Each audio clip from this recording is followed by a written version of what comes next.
Hey guys, welcome back to my channel. तो आज मैं एक्सप्लेन करने जा रही हूँ एक new Chinese high school love story. Well, इस ड्रामा में होता क्या है कि हमारे 28 साल के हीरो एंड हीरोइन अपने ब्रेकअप के बाद अचानक से हाई स्कूल में पहुंच जाते हैं, वो भी तब जब वो 17 ईयर्स के थे। दैट्स वाई इस ड्रामा का नाम है सडनली 17। तो ये सब कैसे और क्यों हुआ और क्या कभी इन्हें दोबारा प्यार होगा या नहीं, ये जानने के लिए आपको मेरा पूरा वीडियो देखना होगा। So without wasting any time let's jump into the explanation. But उससे पहले वीडियो को लाइक, चैनल को सब्सक्राइब और अपने दोस्तों के साथ शेयर करना मत भूलना। पार्ट 1 की शुरुआत में हम देखते हैं लियांगशिया स्कूल प्लेग्राउंड में इंटरव्यू दे रही होती है। वो स्कूल के बारे में बताती है और कहती है, जब हम यंग होते हैं तो हमें जल्दी बड़ा होना होता है और बड़े होने के बाद हमें लगता है काश हम फिर से छोटे हो जाएं। हमारा सपना होता है कि हम एक रात फिर से वापस छोटा होना चाहते हैं। यहीं ये सीन कट होता है। नेक्स्ट सीन में हम देखते हैं लियांगशिया अब 28 साल की हो गई है और अब उसे वापस 17 साल का होना है।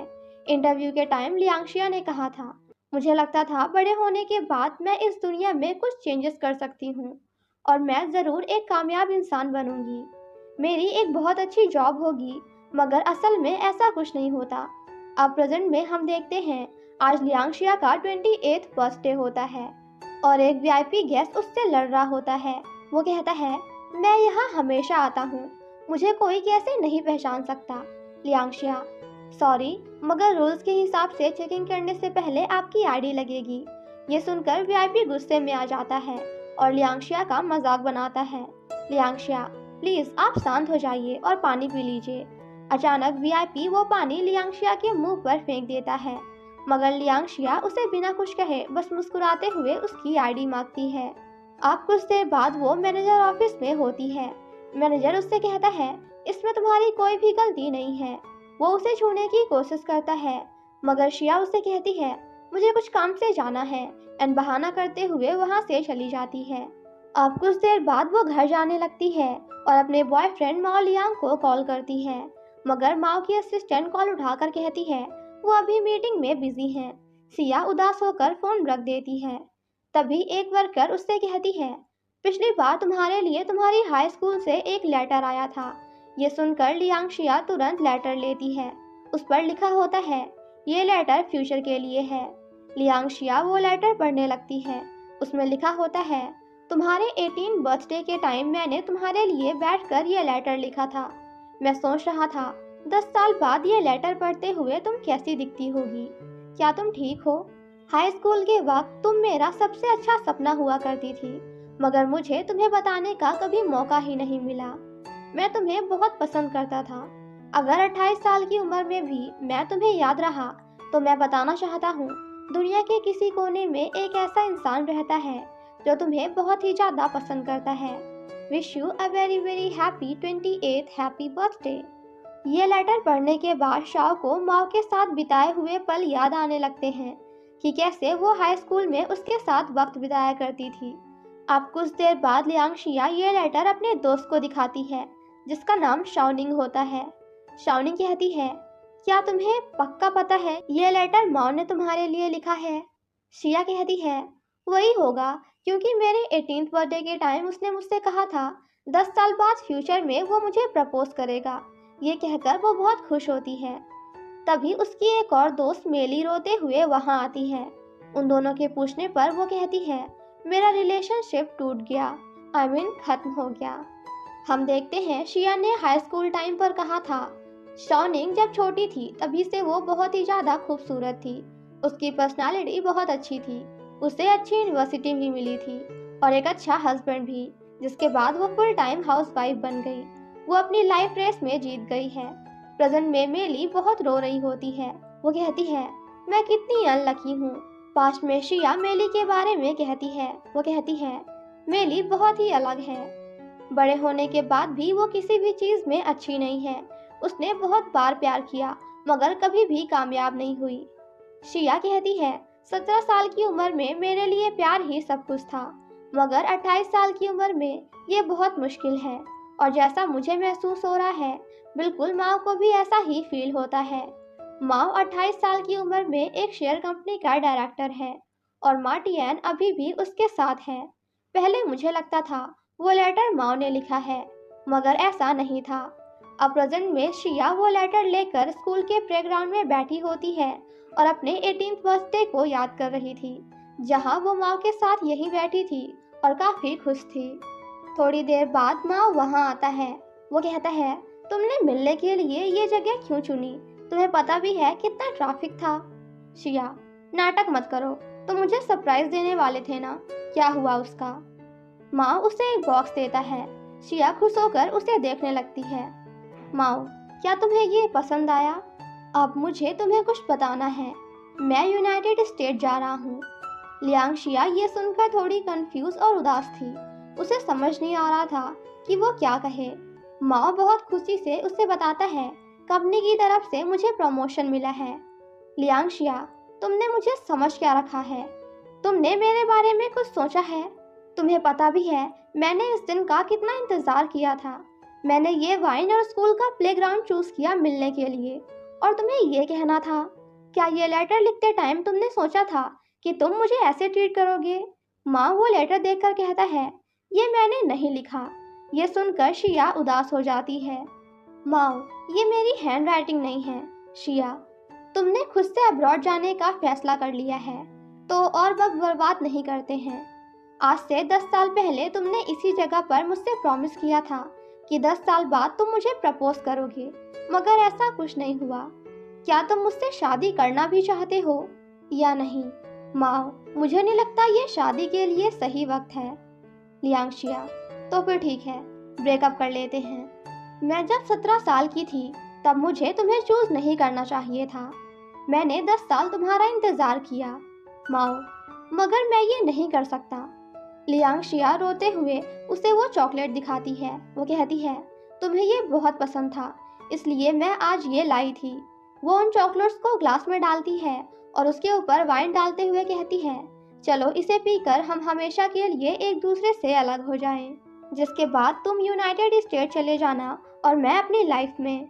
दोनों साथ में वाइन पीते हैं, तभी अचानक उनके दोस्त वहां आ जाते हैं। रिंग देखकर उन्हें लगता है कि दोनों ने एक दूसरे से एंगेजमेंट कर ली। वो सभी बहुत खुश हो जाते हैं और जबरदस्ती उन दोनों की किस करा देते हैं।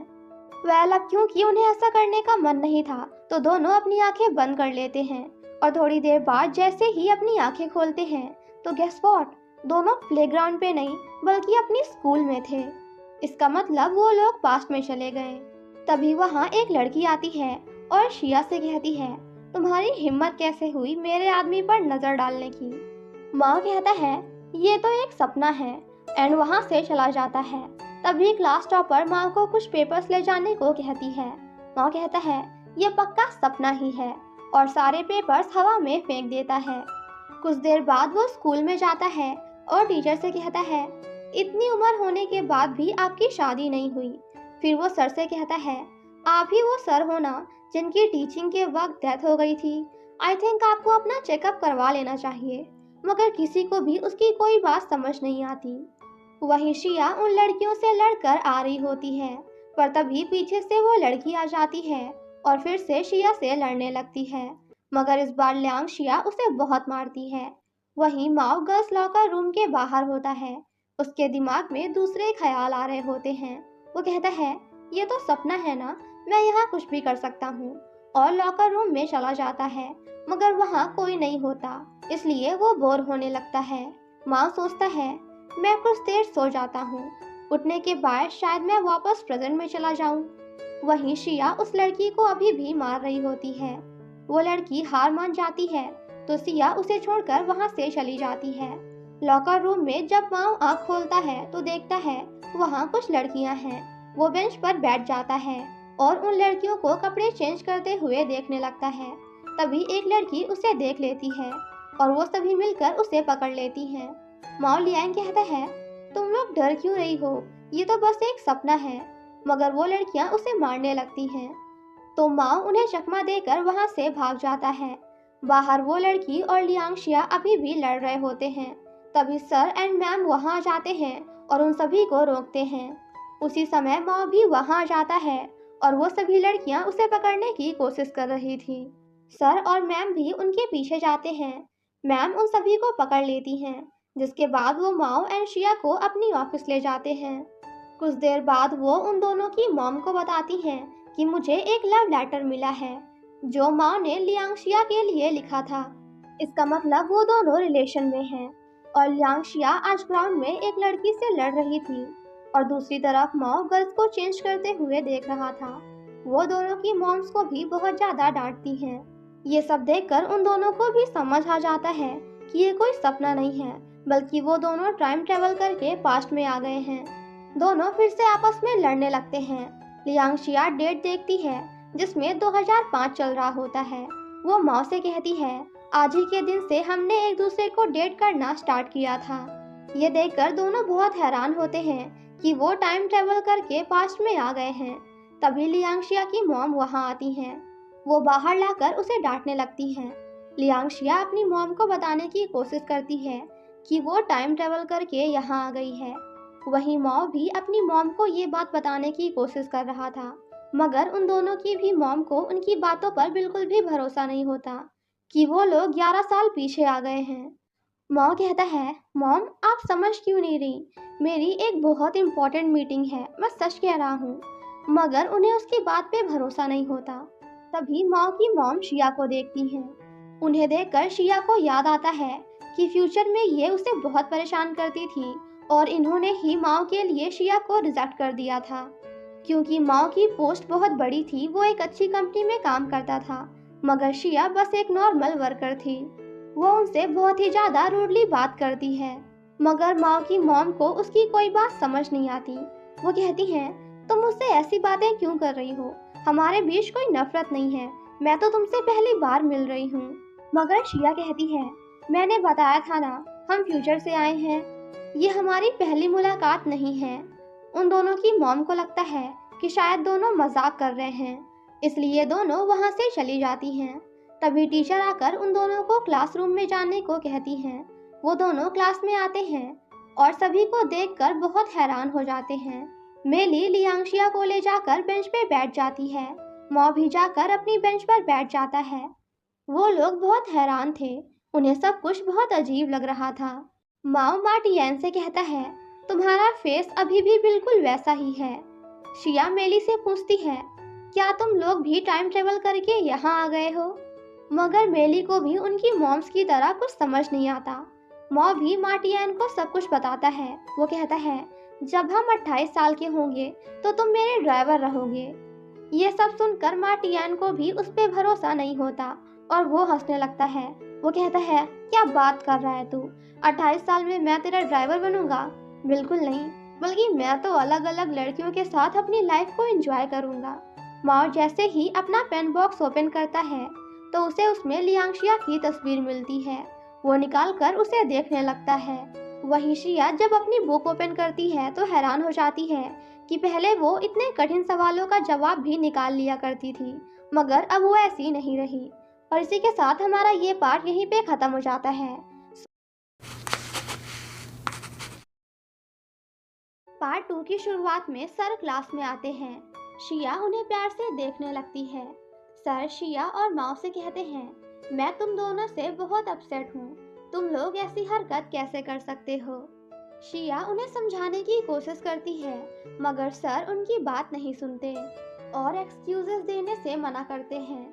रात के समय में हम माओ और शिया को प्लेग्राउंड में बैठा हुआ देखते हैं, जहां वो दोनों अभी भी यही सोच रहे थे कि आखिर ये सब हुआ तो हुआ कैसे? कैसे हुआ, कैसे हुआ, ये टाइम ट्रैवल हमारे साथ कैसे हुआ? शिया जाकर उसी टेबल में बैठ जाती है और मॉम से कहती है, कल तुमने मुझे यहीं बैठकर नेकलेस दिया था। And guys, I am really sorry. कल मैंने एपिसोड 1 में मैंने कहा था कि उस बॉक्स में रिंग थी, बट एक्चुअली उस बॉक्स में रिंग नहीं बल्कि नेकलेस था। शिया, तुमने यहीं बैठकर कल मुझे नेकलेस दिया था और बताया था कि तुम अमेरिका जा रहे हो। फिर उन दोनों को याद आता है कि सब ने मिलकर उन दोनों की किस करवाई थी। माओ शिया से कहता है, हमें वापस फिर से करना होगा। शिया को नहीं करना था, मगर उसे ना चाहते हुए भी माओ को किस करना पड़ता है। वो दोनों 2 बार किस करते हैं, मगर इससे भी कुछ नहीं होता। माओ शिया को याद करने कहता है कि कल और भी क्या क्या हुआ था। उसे याद आता है कि उन लोगों ने चॉकलेट के साथ वाइन मिलाकर पी थी। और फिर क्या था, इतना याद आते ही दोनों बहुत खुश हो जाते हैं और भागते हुए वाइन लेने स्टोर आते हैं, मगर बहुत ढूंढने पर भी उन्हें वो नहीं मिलती। तभी शिया को याद आता है कि जो वाइन उसने कल अपने बर्थडे पर लाई थी, वो तो आज से 6 महीने बाद यहाँ बनेगी। माँ कहता है, मतलब हमें आधा साल वेट करना होगा, वहाँ मेरी बहुत इम्पोर्टेंट मीटिंग है। शिया उसे चुप होने को कहती है और कहती है, मुझे नहीं पता था कि ये सब हो जाएगा, हम दूसरी वाइन ट्राई करते हैं। जिसके बाद दोनों ग्राउंड में बैठकर पूरी की पूरी वाइन खत्म कर देते हैं, मगर इससे भी कुछ नहीं होता, जिस वजह से दोनों बहुत उदास हो जाते हैं। शिया कहती है, इन 28 सालों में मैं कुछ नहीं कर पाई, सभी चीज़ों में फेल हुई, तो शायद अब मैं सब कुछ ठीक कर सकती हूँ। मुझे जो लेटर मिला था वो तुमने नहीं दिया, तो शायद उसे किसी और ने दिया होगा और वो बहुत ही रोमांटिक होगा। मुझे उसे ढूंढने का एक मौका मिला है। माँ कहता है, मैं भी वैसा इंसान नहीं रहना चाहता हूँ जैसा मैं 28 साल पे था। हमें हमारे रास्ते अलग कर लेने चाहिए। मैं अब से तुम्हें बिल्कुल भी परेशान नहीं करूँगा और तुम भी नहीं करना। शिया कहती है, बिल्कुल सही कहा, हमें अपने रास्ते यहीं बदल लेना चाहिए। इतना कहकर वो बहुत खुश होती है और डांस करने लगती है। अब अगली सुबह माँ क्लास में बैठकर स्टॉक्स के कुछ पेन्स देख रहा होता है। मार्टिन उसे देखकर हैरान हो जाता है और कहता है, तुम ये सब क्या कर रहे हो? अगर कुछ करना ही है तो ये लो, मेरा होमवर्क कॉपी कर लो।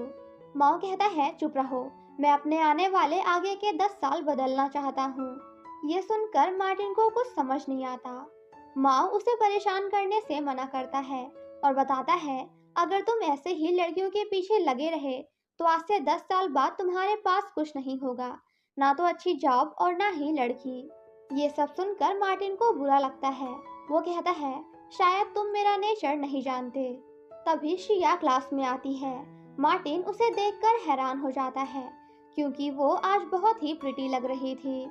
आज शिया पूरी 17 साल की लड़की की तरह तैयार होकर आई थी। कुछ देर बाद लेक्चर स्टार्ट होता है। टीचर क्लास में आती हैं और शिया को कहती हैं, क्या तुम्हें पता नहीं, स्कूल के रूल्स के हिसाब से तुम इतनी छोटी स्कर्ट नहीं पहन सकती, ऑल्टर नहीं कर सकती। वो उसे डांटने लगती हैं और यूनिफॉर्म सही करने के लिए कहती हैं, मगर शिया टीचर की बात नहीं सुनती और कहती है, टीचर्स के लिए भी कुछ रूल्स हैं, ज्वेलरी, मेकअप, शॉर्ट स्कर्ट ये सब नहीं पहन सकती। हम दोनों लड़कियां हैं तो हमें एक दूसरे की प्रॉब्लम समझनी चाहिए। ये सुनकर टीचर को बहुत गुस्सा आता है। वो उसे क्लास के बाहर जाने को कहती हैं तो शिया चुपचाप चली जाती है। कुछ देर बाद हम शिया को उन्हीं सर, जिनका नाम शाव है, उनके पास देखते हैं। सर उससे कहते हैं, पिछले 2 दिन से तुम कुछ अलग बिहेव कर रही हो, अगर तुम्हें कुछ प्रॉब्लम है तो तुम मुझसे शेयर कर सकती हो। टीचर शाव लियांशिया की तरफ देखते भी नहीं क्योंकि उन्हें शर्म आ रही थी। शिया कहती है, सर मैं आपको प्रपोज नहीं करने वाली, आप मेरी तरफ देख सकते हैं। तभी वो नोटिस करती है कि सर के पास वही बुक है जिसके बारे में उस लेटर में लिखा हुआ था। ये देखकर शिया बहुत खुश हो जाती है और सर के पास जाकर कहती है, मुझे पता नहीं था आप भी ये बुक पढ़ते हैं। वैसे क्या आपकी कोई गर्लफ्रेंड है? ये सुनकर टीचर शाव वहाँ से शर्माते हुए दूसरी तरफ देखने लगते हैं। शिया फिर से सर से कहती है, वैसे सर क्या आपको फ्यूचर लेटर के बारे में पता है? एक शॉप है जो हमारे अभी लिखे हुए लेटर्स को 10 साल बाद देगी। टीचर शाव शर्माते हुए कहते हैं, मैं इसे जरूर ट्राई करूँगा। शिया खुशी खुशी उन्हें बाय बोलकर वहाँ से चली जाती है। देन नेक्स्ट सीन में हम सभी को प्लेग्राउंड में देखते हैं जहाँ सभी खेल रहे थे। शिया अपने दोस्तों से कहती है, मैं टीचर शाव के साथ थोड़ी मस्ती करने वाली हूँ, जिसके लिए मेली उसे मना करती है और कहती है, वो तुम्हारे सर हैं, हमें उनके साथ ऐसा नहीं करना चाहिए। शिया कहती है, मगर देखो तो वो कितने क्यूट हैं, वो जब भी मुझे देखते हैं तो शर्मा जाते हैं। मेली कहती है, क्या तुम भूल गई तुमने टीचर शाव के बारे में क्या कहा था? सर एक बहुत ही अच्छे स्टूडेंट थे और एक नॉर्मल यूनिवर्सिटी में पढ़ाई करते थे। एग्जाम में उनके बहुत अच्छे मार्क्स आते थे और वो देखने में भी बहुत ज़्यादा हैंडसम थे। लड़कियां उनके लिए पागल थीं, इसलिए जब वो यूनिवर्सिटी में थे तो उनकी बहुत सारी गर्लफ्रेंड्स थीं। पहले वो हाई स्कूल में एक इंटर्न थे जिन्होंने बहुत से फेलियर बच्चों को पास करवाया, और फिर इंटर्नशिप के बाद वो हमारे स्कूल में आए। शिया कहती है, अच्छा ये मैंने तुम्हें बताया था, मैं तो भूल गई, मुझे पूरी बात बताओ। मेली कहती है, ये कहानी पूरी स्कूल जानती है, मगर कुछ सीक्रेट बातें हैं जिनकी वजह से सर को हाई स्कूल छोड़ना पड़ा। हाई स्कूल में सर को एक गिफ्ट और एक लेटर मिलता है। स्कूल में सभी लड़कियां उन्हें बहुत पसंद करती थी। एक दिन सर की साइकिल का टायर पंक्चर हो गया था, तो एक स्टूडेंट ने उन्हें अपनी साइकिल ऑफर करी, मगर सर ने इसके लिए मना कर दिया और वहां से चले गए। कुछ दिनों बाद सर स्कूल की विंडो में बैठकर रो रहे थे और कहते हैं, तुम मुझसे प्यार क्यों नहीं कर सकती। वो वहां से कूदने ही वाले थे, मगर कोई आकर उन्हें बचा लेता है, और उनकी इस हरकत के बाद पूरे स्कूल में ये बात फैल गई थी कि टीचर किसी लड़की से प्यार करते हैं जो उनसे 6 साल बड़ी थी। उस 28 साल की लड़की का ऑलरेडी एक बॉयफ्रेंड था। इस अफवाह से सर की पूरी इमेज डाउन हो गई और उन्हें हाई स्कूल छोड़ना पड़ा। ये सब सुनकर शिया को टीचर के लिए बिल्कुल भी अच्छा नहीं लगता। थोड़ी देर बाद वो तीनों खेलने जाती हैं। तभी वहाँ एक लड़की आकर कहती है, हेलो, मेरा नाम मैंगरैन है, मैं 6th क्लास से हूँ, चलो साथ में खेलते हैं। शिया एंड मेली उन्हें दूर से खेलता हुआ देख रही थी। तभी वहाँ मार्टिन आकर शिया से बात करने की कोशिश करता है, मगर वो दोनों उसे बिल्कुल भी भाव नहीं देती। दूसरी तरफ माओ अपनी कंपनी जाता है एंड वहाँ के डायरेक्टर से मिलने की जिद करता है। वहीं शॉनिंग एंड मैंगरैन वापस से एक दूसरे से स्टोर में टकरा जाती हैं। उस स्टोर में एक ही जूस की बोतल होती है, इसलिए दोनों एक दूसरे के साथ शेयर करती हैं और थोड़ी बहुत बात करने के बाद वहां से चली जाती हैं।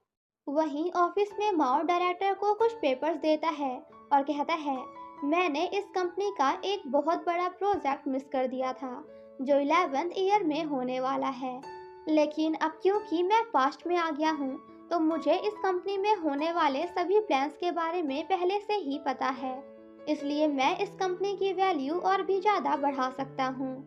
माओ की सारी बातें सुनकर डायरेक्टर वॉज लाइक, पी के आया है क्या, कुछ भी फेंक रहा है। माओ डायरेक्टर को समझाने की बहुत कोशिश करता है, बट डायरेक्टर उसे वहाँ से बाहर निकाल देते हैं। वहीं लियांग शिया क्लास में अपने दोस्तों के साथ मस्ती कर रही थी। तभी टीचर शाओ वहाँ जाते हैं। वो माओ के बारे में पूछते हैं तो मार्टिन बताता है वो टॉयलेट में है और आता ही होगा। गाइस, कमेंट करके बताओ कि आप में से कितने लोगों ने अपने दोस्त को बचाने के लिए टीचर से ये कहा है कि सर वो वॉशरूम में है, बस आता ही होगा, और कितने लोग ऐसे हैं जो अपने दोस्तों को बचाते नहीं बल्कि फंसाते हैं। टीचर शाओ उन्हें होने वाले आर्ट कंपटीशन के बारे में बताते हैं और सभी को पार्टिसिपेट करने के लिए कहते हैं, जिसमें शिया भी पार्टिसिपेट कर लेती है। तभी माओ क्लास में आता है। वो बहुत उदास लग रहा था। छुट्टी होने के बाद भी वो काफी सैड था। वो मार्टिन को सब कुछ बताने लगता है कि कैसे किसी ने भी उसकी बात पे थोड़ा सा भी भरोसा नहीं किया। मार्टिन, तो ये सब छोड़, अच्छा ये बता, क्यों ना हम आर्ट कंपटीशन में पार्ट लें, इससे हम बहुत सी लड़कियों की नज़र में आ सकते हैं। मगर माओ इस बात के लिए मना कर देता है। तभी वो लोग शिया एंड उसकी दोस्तों से टकरा जाते हैं। इसी बात को लेकर माओ एंड शिया के बीच बहस हो जाती है। शिया कहती है, शायद स्कूल लाइफ तुम्हें सूट नहीं कर रही होगी, क्यों, है ना, क्योंकि तुम तो बहुत मैच्योर हो गए हो। इतना कहकर वो वहाँ से चली जाती है। ये देखकर मार्टिन कहता है, माओ तुझे क्या हो गया है, कुछ दिन पहले तो तू इन लड़कियों से बहुत ही ज्यादा क्लोज था। थोड़ा सोचने के बाद वो कहता है, अब क्योंकि मैं वापस नहीं जा सकता तो मैं मेरा 17th ईयर अच्छे से एक्सपीरियंस करूंगा। वहीं शिया एंड उसके दोस्त मिलकर प्रैक्टिस करने की एक जगह ढूंढ रहे थे। तभी शिया कहती है, मुझे एक जगह के बारे में पता है। थोड़ी देर बाद वो तीनों एक बहुत बड़े होटल के बाहर आते हैं।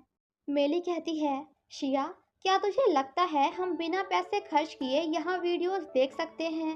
शिया, तुम दोनों को याद है ना मैंने क्या करने को कहा है, बस पकड़े मत जाना। जिसके बाद तीनों होटल के अंदर जाते हैं। शॉनिंग रिसेप्शनिस्ट से कहती है, मेरी फैमिली ने यहाँ होटल बुक किया है, क्या आप चेक कर सकती हैं। वो चेक करने लगती है तो शिया टेबल पर से कार्ड लेने की कोशिश करती है।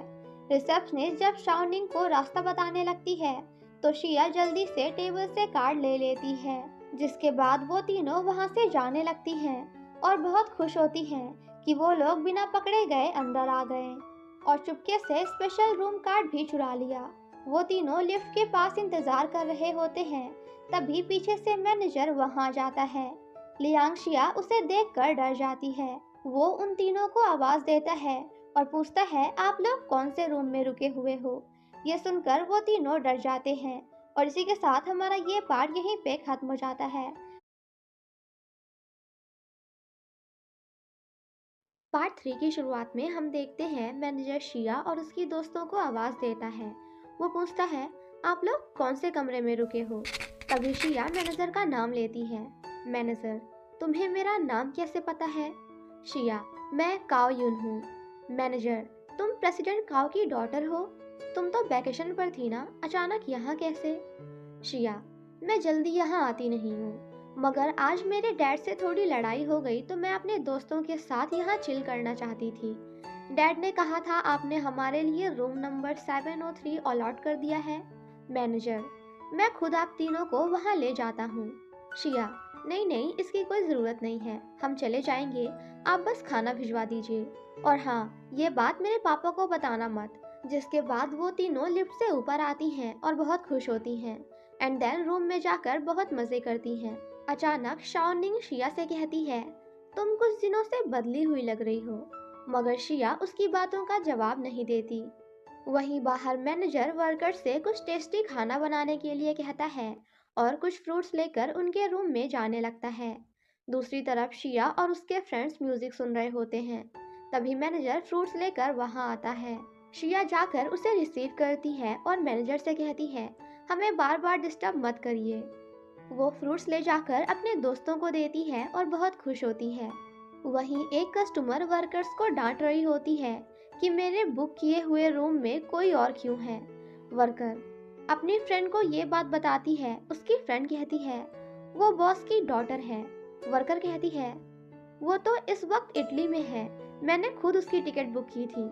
अब वर्कर रूम में जाती है और शिया से कहती है, क्या तुमने ये रूम बुक किया है? बॉस की डॉटर इस वक्त इटली में है, क्या तुम मुझे अपना कार्ड दिखा सकती हो? शिया बहुत डर जाती है। वर्कर उसे अपने साथ नीचे चलने कहती है। शिया वर्कर के साथ अकेले वहां से चली जाती है और अपने दोस्तों को इस बारे में कुछ नहीं बताती, क्योंकि थोड़ी देर पहले ही उसने अपने दोस्तों को छुपा दिया था। शिया के जाने के बाद वो दोनों भी वहां से भाग जाती हैं। नीचे वर्कर्स और बॉस शिया को डांट रहे होते हैं कि तुमने वर्किंग कार्ड से रूम में एंट्री कर ली और सभी से झूठ भी कहा कि तुम मिस्टर काओ की बेटी हो। थोड़ी देर बाद वहाँ टीचर शाओ आ जाते हैं। बॉस उन्हें सारी बात बताते हैं। तभी मैनेजर आता है। शिया कहती है, इन्होंने मुझे वहाँ रहने को कहा था। मैनेजर को अभी सच्चाई नहीं पता होती। वो अपने बॉस से कहता है, ये होटल के बॉस की डॉटर है। शिया, नहीं, मेरा नाम तो शिया है। टीचर शाओ, लियांगशिया, देखो तुम डरो मत, मैं तुम्हारी मदद करूंगा। लियांगशिया झूठ बोलते हुए कहती है, ये मैनेजर मेरे अंकल हैं। मैनेजर, नहीं, ऐसा बिल्कुल नहीं है, मैं तो तुम्हें जानता भी नहीं हूँ। शिया, इन्होंने मुझसे कहा था कि मैं इस होटल में काम करता हूँ, तुम यहाँ जब चाहो आकर फ्री में रह सकती हो, इसीलिए इन्होंने हमें फ्री में खाना भी दिया था। लियांगशिया की बातें सुनकर मैनेजर हैरान हो जाता है। वो अपने बॉस से कहता है, ये लड़की झूठ बोल रही है, मगर सभी को शिया की बात पर भरोसा हो चुका था और बॉस उसे बहुत डांटता है। टीचर शॉ भी मैनेजर को ऐसी हरकत करने के लिए बहुत सुनाते हैं। शिया, मुझे अपना होमवर्क करना है तो मैं जा रही हूँ, ये सब आप खुद हैंडल कर लो। टीचर उसे वहां से लेकर चले जाते हैं। बॉस मैनेजर से कहता है, इसकी भरपाई तुम्हें अपनी सैलरी से करनी होगी। दोनों जब जा रहे होते हैं तो टीचर कहते हैं, तुम टेंशन मत लो, अगर अगली बार तुम्हारे अंकल ने ऐसी कोई हरकत की तो तुम मुझे बुला लेना, तुम मुझसे अपनी सारी बातें शेयर कर सकती हो, मैं तुम्हारे पढ़ने के लिए एक अच्छी जगह ढूंढ दूंगा, तुम मेरी ऑफिस में पढ़ सकती हो या फिर कोई और शांत जगह। शिया, टीचर, आप अपने स्टूडेंट्स का कितना ख्याल रखते हो कि आपकी गर्लफ्रेंड को जेलिसी नहीं होती? टीचर, मेरी कोई गर्लफ्रेंड ही नहीं है तो जेलिसी किसे होगी। शिया, तो आपका टाइप क्या है? टीचर, मैंने अभी तक इस बारे में कुछ सोचा नहीं। तभी शिया कहती है, वो देखिए सामने एक क्लब है। टीचर, तुम्हें नहीं लगता कि तुम अभी बहुत छोटी हो, तो तुम्हें ऐसी जगहों पे नहीं जाना चाहिए। बस शिया आगे निकल जाती है, जहाँ उसे माओ मिलता है। माओ, क्या तुम सच में अपने आप को एक छोटी बच्ची समझ रही हो? तुम्हें पता भी है टीचर तुमसे असलियत में कितने छोटे हैं? लियांगशिया, तुम्हें तो पता है स्कूल में टीचर सबसे ज्यादा चार्मिंग बंदे हैं, इसलिए मैं अपने आप को प्रिपेयर कर रही हूँ। मगर तुम्हें क्या, हमने डिसाइड किया था कि हम एक दूसरे को परेशान नहीं करेंगे। माओ, हो ही नहीं सकता, टीचर कभी एक 17 साल की स्टूडेंट के प्यार में पड़ जाए, बिल्कुल नहीं, इम्पॉसिबल। शिया, देख मुझे क्या लगता है कि सर को मुझसे प्यार हो जाएगा और उन्होंने ही वो लेटर लिखा होगा। माओ, ऐसा नहीं हो सकता।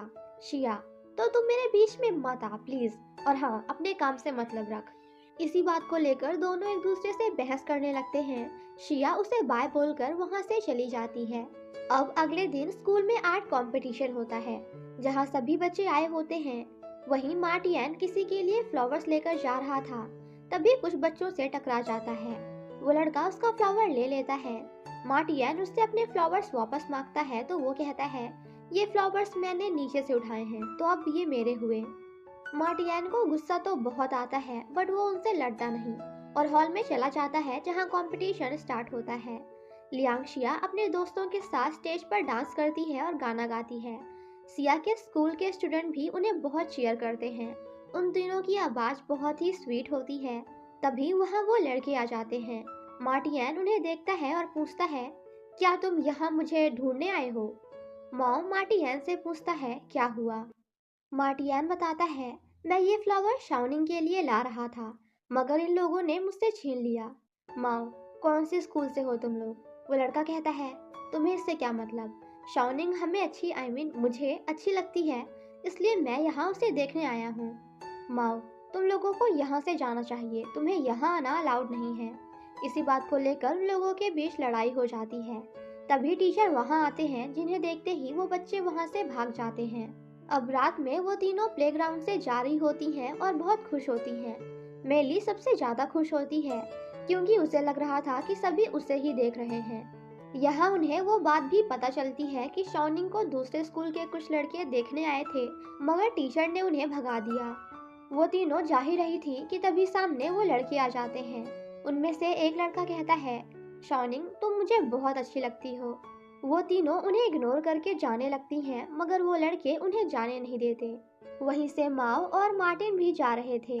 वो उन लोगों को देख लेते हैं और उनके पास जाते हैं। माओ उनसे कहता है, तुम्हें ऐसे लड़कियों को परेशान नहीं करना चाहिए।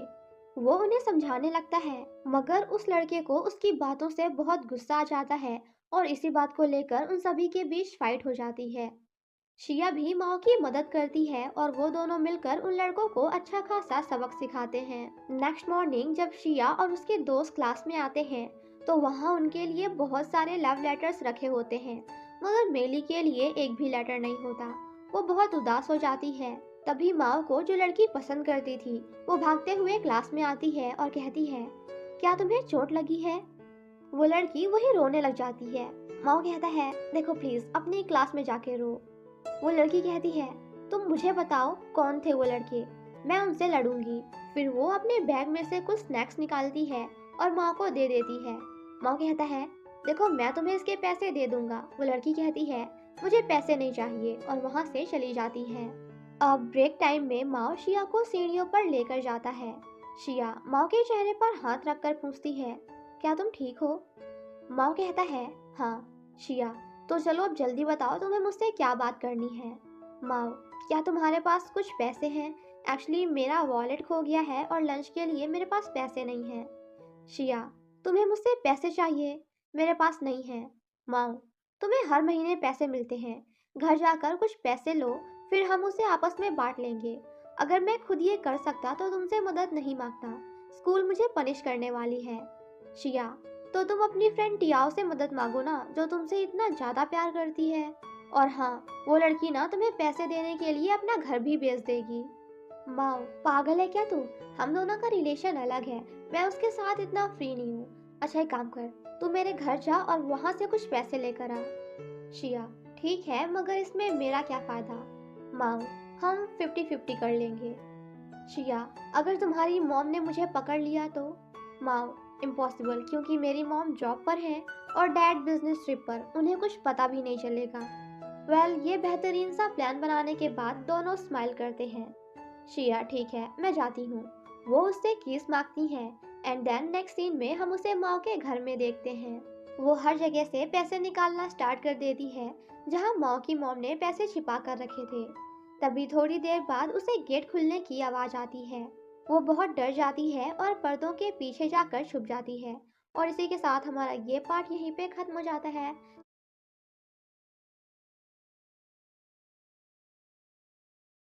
पार्ट 4 की शुरुआत में हम देखते हैं लियांगशिया मॉम के घर से पैसे लेती है। तभी वो मॉम के आने की आवाज़ सुनती है और पर्दों के पीछे छुप जाती है। मॉम की मॉम किसी आदमी को अपने साथ लाई होती है। लियांगशिया उन लोगों को देख रही होती है। मिसेस माओ और वो आदमी आपस में बात करने लगते हैं। कुछ देर बाद मिसेस माओ पर्दा बंद करने जाती हैं। तभी वो वहाँ लियांगशिया को देखकर डर जाती हैं। लियांगशिया कहती है, मैं यहाँ माओ की एक बुक लेने आई हूँ। मिसेस माओ, तो फिर तुम पर्दों के पीछे क्यों छुपी हुई थी? तुमने मुझे डरा दिया। लियांगशिया, क्या ये माओ के डैड हैं? मगर इस फोटो में तो कोई और है। मिसेस माओ, ये हमारे पड़ोसी हैं, यहाँ कुछ लेने आए हैं। लियांगशिया, तो फिर ये अपने कपड़े क्यों निकाल रहे थे? पड़ोसी कहता है, क्योंकि यहाँ बहुत गर्मी है। वो आदमी अपने कपड़े लेकर वहाँ से चला जाता है और मिसेस माओ शर्मिंदा हो जाती हैं। वो कहती हैं, मैं तुम्हें कैसे समझाऊं? लियांगशिया, बस आप मुझे सच बता दीजिए या फिर कुछ मत बोलिए। मिसेस माओ, प्लीज तुम ये सारी बातें माओ को मत बताना। लियांगशिया, मैं कभी नहीं बताऊंगी। ये कहकर वो वहां से चली जाती है। नेक्स्ट सीन में वो पैसे लाकर माओ को देती है। लियांगशिया उसका चेहरा देखते हुए कहती है, तभी मैं सोचूं कि तुम अपने फादर की तरह क्यों नहीं दिखते। माओ, देखो बकवास मत करो। लियांगशिया, मैंने तुम्हारे लिए इतनी मेहनत से ये पैसे लाए हैं। तुम्हें पता है तुम्हारी मॉम ने तो मुझे पकड़ ही लिया था, मगर मैंने बहाना कर दिया कि मैं यहाँ तुम्हारी बुक्स लेने आई हूँ। वो माँ से कहती है, देखो ये बात बस हमारे बीच में रहनी चाहिए और किसी को पता नहीं चलना चाहिए। मुझे अपनी रेपुटेशन नहीं गिरानी है। अब कुछ टाइम बाद माँ मार्टिन के साथ बैठा होता है। वो दोनों रेस्टोरेंट में खाना खाने आए होते हैं। मार्टिन खुश नहीं होता। वो माँ से पूछता है, मैं शाउनिंग से बात करना कब शुरू करूँगा? माओ याद करता है कि मार्टिन बहुत बार शाउनिंग से बात करने की कोशिश करता है मगर नहीं कर पाता। वो उसके लिए गाना भी गाने की कोशिश करता है मगर शोर करने की वजह से लड़के उसे ही पीट देते हैं। और तो और बेचारे मार्टिन को कहीं जॉब भी नहीं मिलती। ये सब याद करके वो माँ को कुछ नहीं बताता। वो मार्टिन को एक आइडिया देता है कि हमें स्टूडेंट्स को लोन देना चाहिए। ये हमारा बिजनेस आइडिया हो सकता है। स्टूडेंट्स के पास कम पॉकेट मनी होती है मगर उनके खर्चे ज़्यादा होते हैं। हमें उसी में उनकी हेल्प करनी चाहिए। मार्टिन को भी ये आइडिया पसंद आता है। अब अगले दिन सर क्लास में पढ़ा रहे होते हैं मगर माओ अपने ही कामों में लगा हुआ था। सर उसे देख लेते हैं और उसके पेपर्स लेकर फाड़ देते हैं। माओ को बहुत गुस्सा आता है। सर माओ को बहुत डांटते हैं और कहते हैं, तुम्हें अपनी पढ़ाई पर ध्यान देना चाहिए। 2 साल कब निकल जाएंगे तुम्हें पता भी नहीं चलेगा। तुम कुछ नहीं सीख पाओगे। सर गुस्से से माओ और मार्टिन दोनों को क्लास से बाहर निकाल देते हैं। जहां उन्हें एक लड़का मिलता है। वो भी पनिशमेंट की वजह से बाहर खड़ा था। वो लड़का क्लास में वन पीस नाम की एक कॉमिक बुक पढ़ रहा होता है मगर वो कहता है, वो बुक्स बहुत महंगी हैं और मेरी पॉकेट मनी बहुत कम है, इसलिए मैं और बुक्स नहीं खरीद पा रहा हूँ। ये सुनकर वो दोनों खुश हो जाते हैं। माओ उससे पूछता है, क्या तुम्हें लोन के बारे में सुना है? वो दोनों उसे समझाते हैं कि हम तुम्हें पैसे देंगे और तुम्हें इंटरेस्ट के साथ उन पैसों को वापस देना होगा। तुम्हारे पास पैसा लौटाने के लिए कुछ महीनों का वक्त होगा। उस लड़के को ये आइडिया पसंद आता है। मार्टिन उसे और अपने जैसे लोगों को लाने कहता है जिसके बदले में उसे वीआईपी कार्ड मिलेगा और गिफ्ट्स भी। दूसरी तरफ शिया अपने दोस्तों के साथ होती है और उन्हें नाइट क्लब चलने कहती है। मेली कहती है, मगर वहाँ तो सिर्फ एडल्ट जा सकते हैं ना? लियांगशिया, ऑफ कोर्स हम भी जा सकते हैं, बस हमें अच्छे से तैयार होना होगा। वहीं माओ और मार्टिन का बिजनेस बहुत अच्छा चल रहा होता है और बहुत से लोग उनके पास लोन लेने आ रहे थे। जहाँ बहुत बड़ी लाइन लगी होती है। मेली लाइन तोड़कर बीच में चली जाती है और मार्टिन से कहती है, हम तो क्लासमेट्स हैं ना, तो मुझे लाइन में लगने की क्या जरूरत। मार्टिन और माओ उसे पैसे दे देते हैं। तभी वहाँ लियांगशिया आती है और माओ से कहती है, तुम कितने मीन हो, तुम ये सब कैसे कर सकते हो। तुम्हें पता भी है ये सभी माइनर्स हैं, तुम उनके साथ कॉन्ट्रैक्ट कैसे बना सकते हो। इसमें कोई लीगल बेनिफिट नहीं होगा। अगर तुम्हें ये बिजनेस करना ही है तो एडल्ट्स के साथ करो। मैंने तुमसे पहले भी कहा था, तुम अपना 28 ईयर ओल्ड का बिजनेस माइंडसेट यहाँ स्कूल में यूज नहीं कर सकते। माओ, मैं तो बस ये सब मार्टिन की मदद करने के लिए कर रहा था। तभी टीचर शाओ वहाँ जाते हैं, जिन्हें देखकर सभी वहाँ से भाग जाते हैं। थोड़ी देर बाद टीचर माओ को अपने साथ ऑफिस ले जाते हैं और उसे समझाते हैं कि तुम स्टूडेंट्स के साथ ऐसा नहीं कर सकते। तुम्हें स्कूल सीखने आना चाहिए, अपना बिजनेस करने नहीं। माओ, मगर मैं तो स्टूडेंट्स की बस मदद कर रहा हूँ। नेक्स्ट टाइम से मैं ये सब सही से हैंडल करूँगा। टीचर, मैंने सुना तुम और लियांगशिया एक दूसरे के बहुत क्लोज हो। स्कूल में तुम दोनों को डिस्टेंस मेंटेन करनी होगी, क्योंकि यहाँ के बाकी टीचर्स और सर बहुत स्ट्रिक्ट हैं। माँ उन्हें कहता है, ये मेरी पर्सनल लाइफ है। आप भी तो लियांगशिया से बात करते हो, मतलब आप भी उसके बहुत करीब हो। टीचर, देखो मैं तुम्हारी बात कर रहा हूँ, अपनी नहीं। माओ, ओह, तो मेरी फिक्र करने के लिए थैंक यू सो मच। शुक्रिया सर। अगर कभी आपको मेरी ज़रूरत होगी तो मुझे ज़रूर बताइएगा, मैं बेशक आपकी हेल्प करूँगा। वो जैसे ही रूम से बाहर आता है तो मार्टिन से टकरा जाता है। उन दोनों को अपना ये बिजनेस स्कूल की वजह से बंद करना पड़ता है। माओ, ये सब उस लियांगशिया की वजह से हुआ है, मैं उसे अच्छा सबक सिखाऊंगा। मार्टिन, मगर वो तो अपने दोस्तों के साथ नाइट क्लब जाने वाली है। माओ, वो अपने दोस्तों को गलत रास्ता दिखा रही है, क्या तुम भी मेरे साथ आना चाहोगे। मार्टिन, हाँ बिल्कुल। माओ, तो ठीक है, आज रात हम 8 बजे नाइट क्लब चलेंगे, तुम तैयार रहना। दूसरी तरफ शिया अपने दोस्तों के साथ पार्लर जाती है एंड बिल्कुल एडल्ट्स की तरह तैयार हो जाती है। जिसके बाद वो तीनों अपने लिए कपड़े सेलेक्ट करने जाती हैं, जिसमें वो बहुत ही खूबसूरत लग रही थी। जिसके बाद वो तीनों क्लब जाने के लिए पूरी तरह से तैयार हो जाती हैं। रात में वो सभी क्लब पहुंचती हैं और एंजॉय करने लगती हैं। लियांगशिया उन्हें क्लब में रहने के रूल समझाती है कि रूल नंबर 1, तुम्हें बहुत ज़्यादा ड्रंक नहीं होना है और कहीं भी रखी हुई ड्रिंक नहीं पीनी है। दूसरा, स्ट्रेंजर से बिल्कुल भी ड्रिंक्स नहीं लेना है। रूल नंबर 3, अपने हैंड बैग का ख्याल रखना है। और लास्ट बट नॉट लीस्ट, अकेले वॉशरूम नहीं जाना है। और ड्रंक होने के बाद तो बिल्कुल नहीं। जिसके बाद वो तीनों ड्रिंक करती हैं और फिर डांस करना स्टार्ट कर देती हैं। वो लोग बहुत ज़्यादा डांस करती हैं और एंजॉय करती हैं। उन्हें क्लब में बहुत मज़ा आ रहा होता है। अचानक मेली का धक्का एक लड़के को लग जाता है और वो उनसे लड़ने लगता है। लियांगशिया उन लोगों को समझाने की कोशिश करती है कि देखो भैया, ऐसा कुछ नहीं है, बस मेरी फ्रेंड ना थोड़ी सी ड्रंक है। बट वो लड़का कहता है, ये मुझे छेड़ रही थी। मेली कहती है, ये झूठ बोल रहा है। वो लड़का, अगर यही काम मैं करता तो तुम लोग मुझे छिछोरा कहकर मारने लगती। लियांगशिया, देखो प्लीज, हम सभी यहाँ बस फन करने आए हैं, तो प्लीज तुम बुरा मत मानो। मगर वो लड़का उनकी कोई बात नहीं सुनता और लड़ने लगता है। लियांगशिया, अच्छा ठीक है, हम सेटलमेंट कर लेते हैं। उसे याद आता है कि वो माओ के साथ एक गेम खेला करती थी। वो उन लड़कों के साथ वो गेम खेलती है। लियांगशिया हर राउंड में उन लड़कों से जीत जाती है। हर राउंड के एंड में उन लड़कों को ड्रिंक पीना पड़ता है, जिस वजह से वो लड़के बहुत ड्रंक हो जाते हैं एंड बेहोश होकर वहीं गिर जाते हैं। तभी लियांगशिया टीचर शाओ को वहाँ देखती है, जो अकेले होते हैं। लियांगशिया की फ्रेंड्स डांस करने चली जाती हैं और लियांगशिया टीचर शाओ के पास आती है। सर उसे वहाँ देखकर डर जाते हैं। लियांगशिया, सर आपने तो कहा था कि आप ऐसी जगहों पर नहीं आते। सर, एक्चुअली मैं यहाँ अपने फ्रेंड से मिलने आया हूँ, वो यही काम करता है। लियांगशिया, सर प्लीज, आपको डरने की जरूरत नहीं है। अब क्योंकि हम यहाँ मिल ही गए हैं तो क्यों ना थोड़ा मजे करें। टीचर शाओ उसे मना करते हैं, मगर शिया उन्हें जबरदस्ती फ्लोर पे ले जाती है और डांस करने को कहती है। सर लियांगशिया से कहते हैं, ये सही नहीं है, मगर लियांगशिया उनकी बात नहीं मानती और उन्हें डांस करने को कहती है। टीचर बहुत शर्मा रहे होते हैं और शिया से कहते हैं, तुम अभी बहुत छोटी हो, तुम्हें ये सब नहीं करना चाहिए। लियांगशिया, ये 17 साल की लड़कियों के लिए बुरा होगा, मगर मैं तो 28 ईयर्स की हूँ और तुमसे भी 3 साल बड़ी। टीचर, क्या तुम वाकई 28 की हो? लियांशिया: हाँ बिल्कुल। ये सुनकर सर भी डांस करते हैं, जिसके बाद दोनों साथ में बहुत मजे करते हैं। वहीं शाओनिंग और उसकी दोस्त मेली को टैक्सी में बिठाकर घर भेज देते हैं, क्योंकि वो बहुत ड्रंक हो गई थी। मैंगरान: देखो कितनी सुहानी रात है, क्यों ना हम दोनों वॉक करें। अब वो दोनों वॉक करते हुए जाने लगती हैं। मैंगरान उसे बार बार देखकर हंस रही थी। शाओनिंग: तुम मुझे देखकर मुस्कुरा क्यों रही हो? मैंगरान: बस ऐसे ही, मुझे अच्छा लग रहा है। शाओनिंग: मगर मुझे बहुत ठंड लग रही है। इतना सुनते ही मैंगरान उसे अपनी जैकेट पहना देती है। तभी शाओनिंग को उसकी जैकेट में से एक लेटर मिलता है।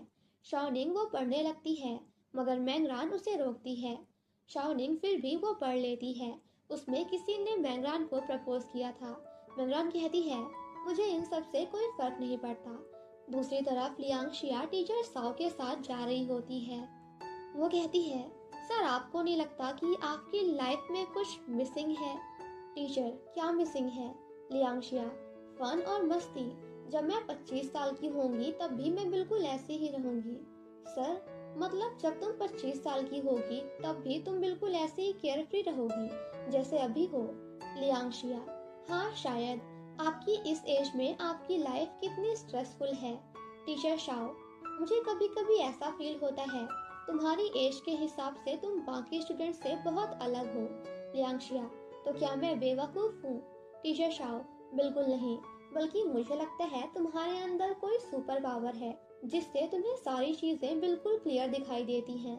लियांशिया: सर आप पहले इंसान हो जिसने मेरी तारीफ की है, वरना बाकी सभी लोग तो मुझे यही कहते हैं कि मैं बहुत केयरलेस हूँ और बस एक छोटी सी बच्ची हूँ।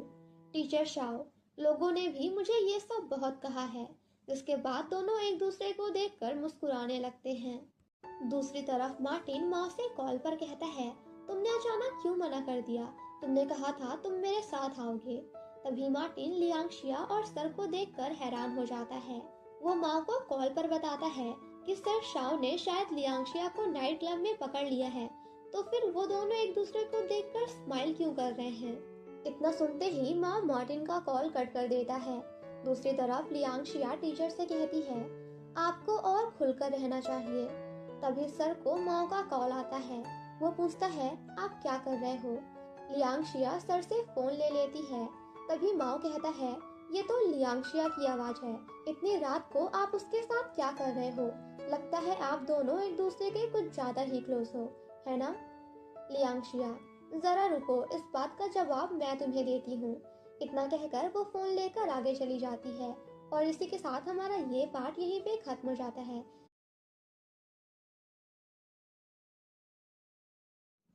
पार्ट 5 की शुरुआत में हम देखते हैं सभी बच्चे क्लास में बैठे होते हैं और आपस में बात कर रहे थे। तभी टीचर शाह वहाँ आते हैं। आज उनका पूरा लुक चेंज होता है। वो बहुत हैंडसम लग रहे होते हैं। सभी उन्हें देखकर हैरान हो जाते हैं। अब सर लियांशिया को अपनी प्रिपेयर की हुई पोयम सुनाने को कहते हैं। लियांशिया कहती है, मैंने प्रिपेयर नहीं की। सर, कोई बात नहीं, बैठ जाओ। सर सभी को अपनी पोयम सुनाते हैं, जो कि एक रोमांटिक पोयम होती है। सर की पोयम सुनकर सभी हंसने लगते हैं। टीचर शर्मा रहे होते हैं। अब कुछ देर बाद शाओनिंग मैंगरान का जैकेट उसे वापस देती है। तभी लियांशिया और मेली भी आ जाते हैं। मेली, तुम लोग को नहीं लगता टीचर आज थोड़ा अजीब बिहेव कर रहे थे? क्या तुमने उन्हें कुछ कहा? लियांशिया: बिल्कुल नहीं, मैं क्या कहूँगी। मेली: उन्होंने आज कपड़े कितने अजीब पहने हुए थे, और वो पोयम तो माशाअल्लाह। तभी सर वहाँ आ जाते हैं। सर को देखकर सभी हैरान हो जाते हैं। सर उन्हें कुछ स्नैक्स देते हैं। लियांशिया मना करती है, मगर मेली ले लेती है। सर उनसे कहते हैं, तुम लोगों को ब्रेक में मुझे सर कहने की जरूरत नहीं, हम दोस्त की तरह रह सकते हैं। इतना कहकर वो शर्माते हुए वहाँ से चले जाते हैं और वो सभी बहुत हंसती हैं। तभी मेली वहाँ एक लड़के को आता हुआ देखती है। वो कहती है, आखिर ये लड़का कौन है? वो लड़का बहुत ही हैंडसम लग रहा था। लियांशिया उसे देखती है। उसे याद आता है वो लड़का यान यान है, जो उनकी क्लास में था। वो बस एक ही सेमेस्टर के लिए उनकी क्लास में आया था और फिर चला गया था। लियांशिया उसे देखकर बहुत खुश हो जाती है। तभी वॉचमैन उसे रोकते हुए कहता है, कौन हो तुम और इस टाइम यहाँ क्या कर रहे हो? यान: मैं भी स्टूडेंट हूँ। वॉचमैन, तो तुम्हारा यूनिफॉर्म कहाँ है? तुम यहाँ लड़कियों को देखने आए हो ना? अभी के अभी चलो मेरे साथ, मैं तुम्हें सबक सिखाता हूँ। तभी वहाँ लियांशिया आती है और कहती है, ये बाहर का नहीं बल्कि हमारे क्लास का लड़का है और इसका नाम यान यान है। वो लड़का कहता है, तुम्हें कैसे पता? मुझे तो अभी यहाँ किसी भी क्लास में डाला नहीं गया। लियांशिया, बस मुझे पता है। यान यान वॉचमैन को लेटर दिखाता है। वो देखकर वॉचमैन वहाँ से चला जाता है। यान यान लियांशिया को थैंक्स बोलता है। लियांशिया उसे अपना नाम बताते हुए हाथ मिलाती है। अब कुछ देर बाद टीचर शाओ यान को क्लास में लाते हैं और सभी से मिलवाते हैं। यान सभी को खुद से इंट्रोड्यूस करता है एंड देन जाकर टेबल पे बैठ जाता है। अब कुछ देर बाद माओ लियांशिया का इंतजार कर रहा होता है। लियांशिया आती है तो माओ उससे कहता है, मुझे कुछ पैसे दे दो, मेरे पास अभी पैसे नहीं है। लियांशिया, मैंने तुम्हें कुछ दिन पहले ही पैसे दिए थे ना। माओ, वो पैसे मेरे बिजनेस में खत्म हो गए। लियांशिया, तो अब खुद जाकर पैसे कमाओ, वैसे भी तुम पैसे कमाने में बहुत माहिर हो, है ना? माओ, तुमने उस दिन वो लोन कॉन्ट्रैक्ट फाड़ कर सब कुछ बिगाड़ दिया। सर शाओ ने भी मेरा बिजनेस खराब कर दिया। किसी स्टूडेंट ने मेरे पैसे वापस नहीं लौटाए, सभी भाग गए।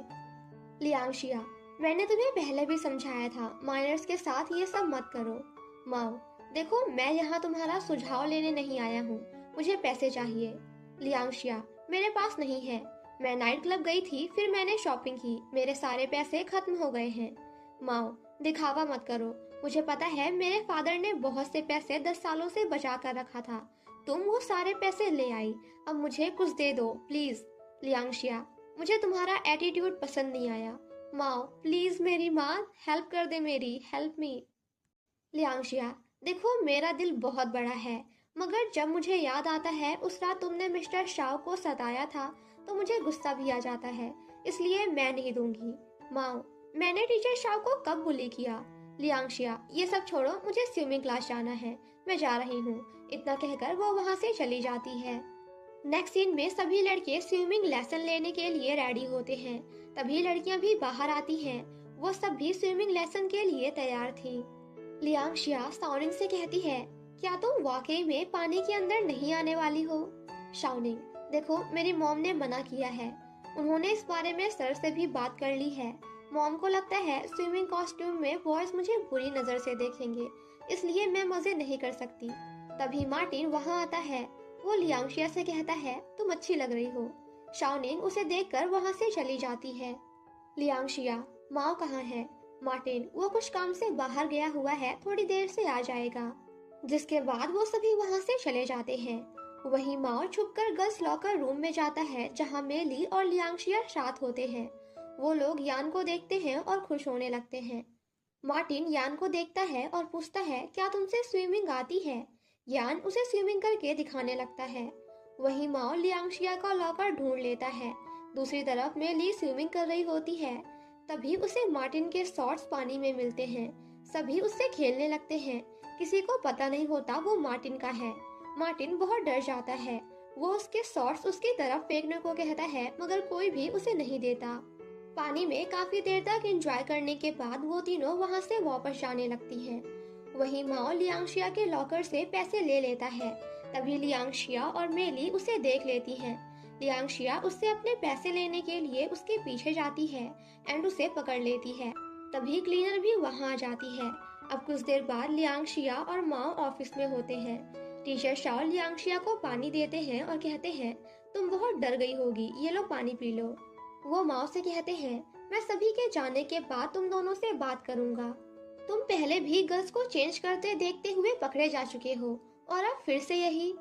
माओ उन्हें समझाने की कोशिश करता है कि सर आपको कोई गलतफहमी हो गई है और इस बारे में चाहो तो आप लियांशिया से भी पूछ लो, उसे सब पता है।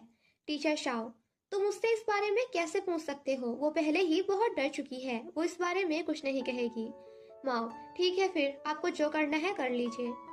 सर शाओ, तुम ये कैसे कह सकते हो? माओ, तो और मैं क्या कहूँ, दिखावा मत करिए। मैंने आपको लियांशिया के साथ क्लब से बाहर निकलते हुए कल देखा था। आप एक टीचर हो, अपनी फीमेल स्टूडेंट के साथ इतना क्लोज कैसे हो सकते हो?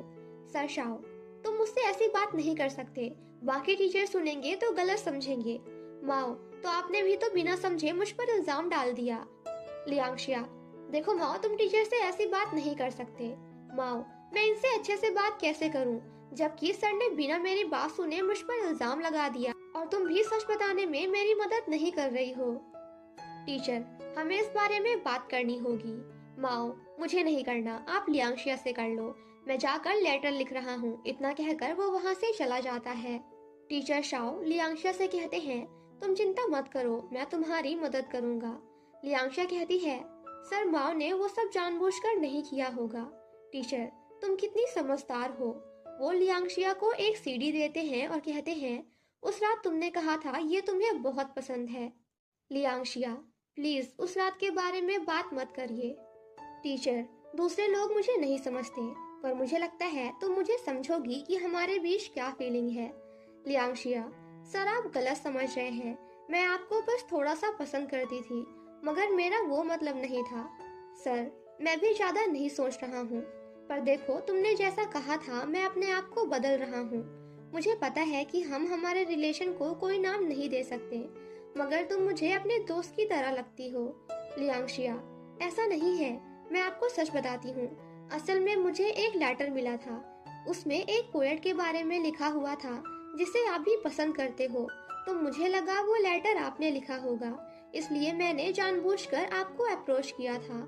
शायद मैं गलत थी, वरना आप ये सब नहीं करते और ऐसे तो बिल्कुल नहीं बनते। टीचर शाओ, मुझे उस लेटर के बारे में कुछ नहीं पता और मैं वो पोएट को भी पसंद नहीं करता। ये सुनकर लियांशिया हैरान हो जाती है और कहती है, तो आप रोज उसकी बुक लेकर क्यों घूमते हो?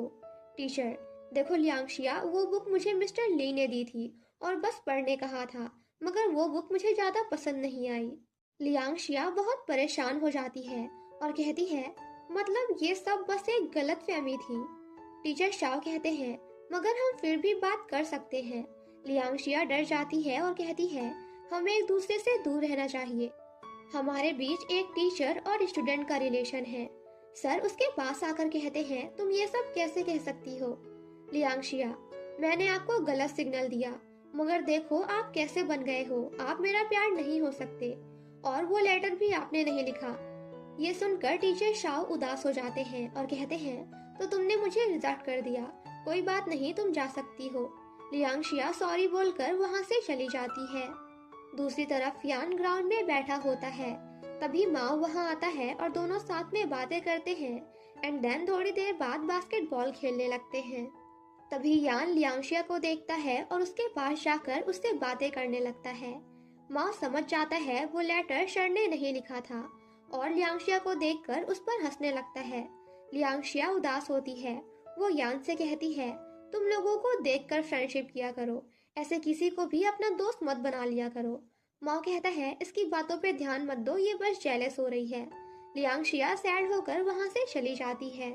नेक्स्ट मॉर्निंग मैम क्लास में आकर बताती है, टीचर शाओ की तबीयत खराब हो गई है, इसलिए वो नहीं आ सकते, और स्विमिंग पूल वाले इंसिडेंट के बाद स्कूल ने कुछ क्लासेस को चूज किया है एक्सपेरिमेंटल क्लासेस के तौर पे, जिसमें से ये क्लास भी एक है।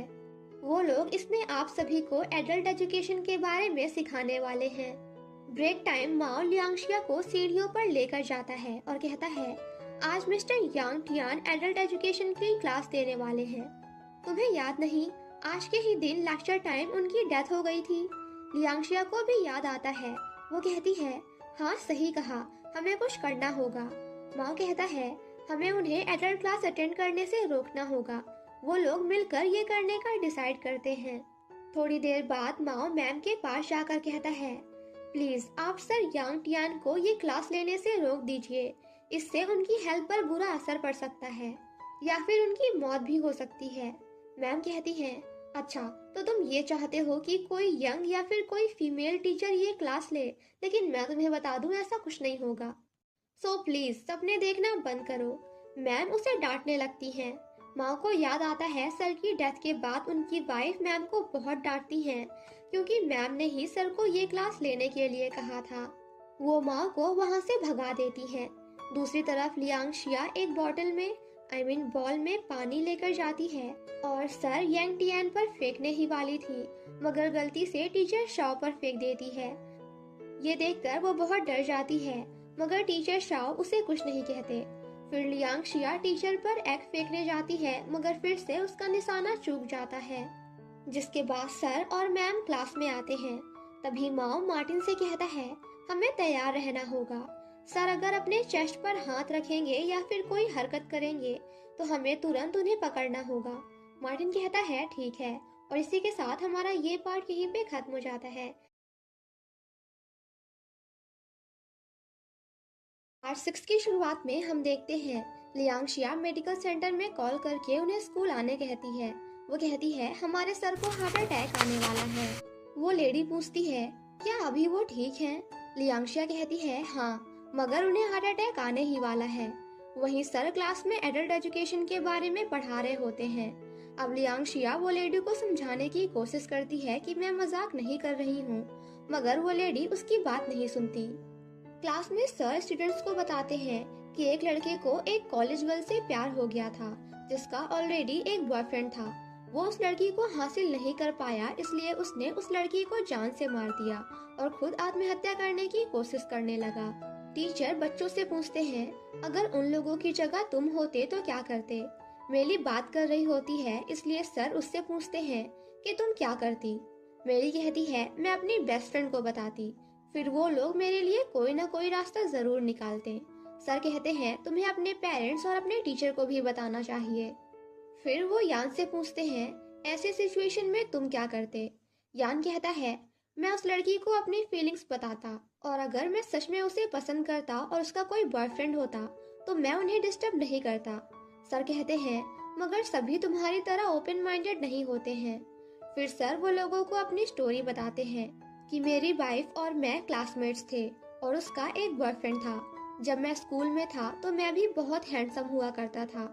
मेरी वाइफ को पता था कि मैं उसे पसंद करता हूँ, मगर मैंने सामने से कुछ नहीं कहा। मैं बस चुपचाप इंतजार कर रहा था। उसने 2 साल बाद उस लड़के से ब्रेकअप कर लिया, फिर हम साथ आ गए। मुझे अभी भी हमारा वो पहला किस याद है। मेरी वाइफ ने मुझे खुद से किस किया था। ये सुनकर सभी बच्चे एक्साइटेड हो जाते हैं। तभी माओ सर से कहता है सर आप ज्यादा एक्साइटेड मत होइए, क्या आप ठीक हैं? सर कहते हैं ये अच्छा सवाल है, क्योंकि ये एडल्ट क्लास है तो मैं इसका जवाब जरूर देना चाहूँगा। मैं तुम लोगों को ये सब बताने में बिल्कुल कंफर्टेबल हूँ। माओ कहता है मेरा ये मतलब नहीं था, मगर सभी माओ को बैठ जाने कहते हैं और सर को अपनी स्टोरी कंटिन्यू करने कहते हैं। वहीं बाहर लियांग शिया दूसरे मेडिकल सेंटर कॉल करती है और एम्बुलेंस भेजने के लिए कहती है। टीचर कहते हैं हमने किस जरूर किया था, मगर शादी से पहले हमने कोई रूल्स नहीं तोड़े और बाउंड्रीज को मेंटेन रखा। फिर सर सभी को अपनी फर्स्ट नाइट के बारे में बताने लगते हैं। तभी वो बहुत एक्साइटेड हो जाते हैं और गिरने वाले होते हैं, मगर बच्चे उन्हें पकड़ लेते हैं और लियांग शिया तुरंत एम्बुलेंस भेजने कहती है। कुछ देर बाद एम्बुलेंस आती है और सर को ले जाया जाता है। मार्टिन माओ से कहता है तुमने जैसा बताया था वैसा ही हुआ, मगर तुम्हें कैसे पता चला? माओ कहता है मैंने पहले भी बताया था ना तुम्हें कि मैं फ्यूचर से आया हूँ, मुझे तुम्हारा फ्यूचर भी पता है। मार्टिन कहता है तो मैं तुम्हारा ड्राइवर हूँ। इतना कहकर वो गुस्से में वहाँ से चला जाता है। यान लियांगशिया से कहता है सब सही रहा और सर यांग भी सही सलामत है। लियांगशिया कहती है मैंने सही टाइम पर एम्बुलेंस बुला लिया इसीलिए। यान कहता है क्योंकि माँ के पास वो पिल थी, दैट्स वाई। वैसे तुम दोनों किसी कपल की तरह हो। लियांगशिया नहीं नहीं, हमारे बीच ऐसा कुछ नहीं है, हम दोनों अपने अपने रास्ते जा चुके हैं। इतना कहकर वो वहाँ से चली जाती है। नेक्स्ट सीन में मैम लियांगशिया और माओ को अप्रिशिएट करती हैं और उनके लिए तालियां बजवाती हैं। फिर टीचर शाओ सभी से कहते हैं हमें ब्लैक बोर्ड न्यूज़पेपर कंपटीशन में पार्टिसिपेट करना है, जिसके इंचार्ज माओ और लियांगशिया हैं। मैम कहती हैं मगर माओ की ड्राइंग अच्छी नहीं है, इसलिए यान उसे रिप्लेस कर लेगा। ये कहकर वो वहाँ से चली जाती हैं। जिसके बाद टीचर शाओ क्लास लेने लगते हैं, मगर वो बहुत दुखी होते हैं। क्लास खत्म होने के बाद वो सैड होकर जा रहे होते हैं और अपने आप से ही बात कर रहे होते हैं। लियांगशिया उन्हें ऐसे देख लेती है। कुछ देर बाद वो उनसे मिलने जाती है और कहती है सर हमें बात करनी होगी। वो सर के बाजू में जाकर बैठ जाती है और कहती है देखो तुम बहुत मैच्योर हो, एक रिजेक्शन के बाद ऐसे बच्चों जैसी हरकतें मत करो। तुम्हें जो बोलना है मुझे बोल दो और अपना मन हल्का कर लो।